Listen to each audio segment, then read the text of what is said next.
Now, this dash doesn't normally come out, but we're either efficient or lazy, depending on how you look at it. It's nice to get to. This is our AC unit, and if you look around our roll cage, it was really squeezed in there. And coming down to where we've mounted our fuse box, this is the kit that they send you that goes into the dash. It's nice because it has a sticky back. So you put it on, you drill your holes, you cut it out. It's a really handy little guy. These are your plugs. Like I said, we've mounted ours right here into the kick panel. Normally it would go in the front, but we don't want wires coming out of the front because we want the firewall to be nice and clean. So we push it in here, run the wires off the top. We've got a grounding block right here on the side. It's going to make sure all those grounds are nice. And when you plug your unit in, which normally would go on the front on the firewall, you get all these plugs in, the connectors, then you put a little bit of silicone around all these. It's going to keep it watertight, make sure you're not getting water into your box and corroding and doing all that. So right now, we've got to take a break. We'll come back with Sam working on the back side of the dash and the instrument cluster. All right, I think these are all my engine management wires, so I'm going to run those through the firewall. I need to pop a hole. Good, you got a hole size. You're going to need some grommets too, right? Yep. All right, now, there's a lot of basic things you need to know about wiring. The neat part is when you buy a kit like this American Autowire kit, they've done all the thinking for you. They gauge the wires out. They've got it all set up. You know, at some point, you're going to have to add things or do some wiring on your own. Here's some things you want to know.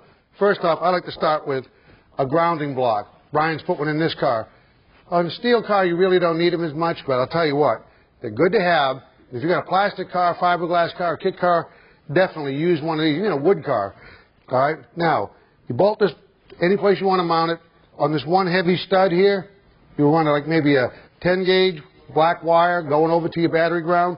Then this is all common, so anything you need to ground, you run here. This is nice. It's a machined aluminum, got little brass studs on it with a nut. This is going to give you good ground. And believe me, 75–80% of the problems you'll have with wiring is a bad ground.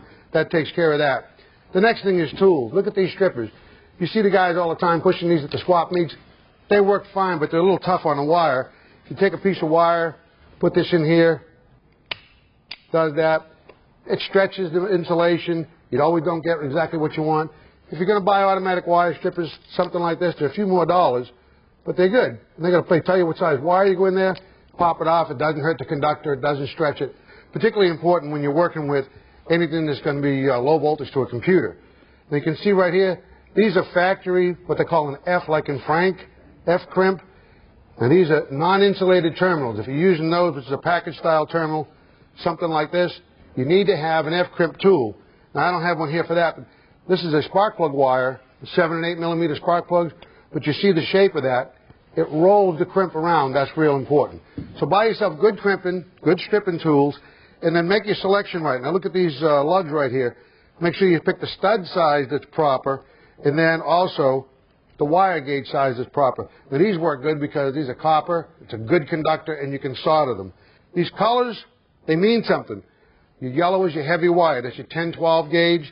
The blue is your 14-16 gauge. And the red here, that's your 18-20 gauge. They come in a variety of different things. So you want to make sure you crimp them good. And when you do a crimp, make sure you can't pull it apart. That's the test. If you can pull it out, it's too loose. Don't crimp them with side cutters or anything like that. Get a good crimping tool. Make the investment. Because if you can pull this out, it's too loose. It's a high resistance connection. It's going to cause you a problem.